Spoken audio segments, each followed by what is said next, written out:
Post-flight operation.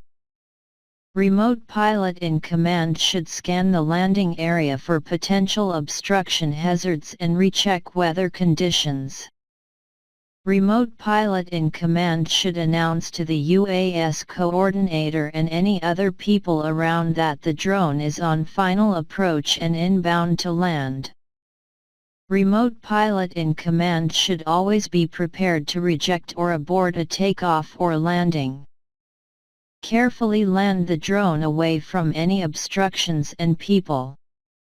After landing, shut down the UAS and disconnect the batteries.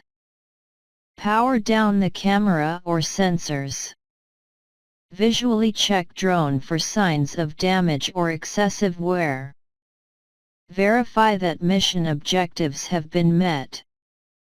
If imagery or other data are recoded on board the drone during flight, transfer the data on suitable device location.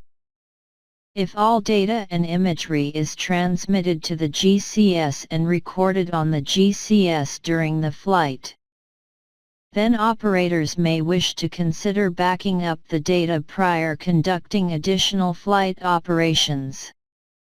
Enter logbook entries recording flight time and other flight details.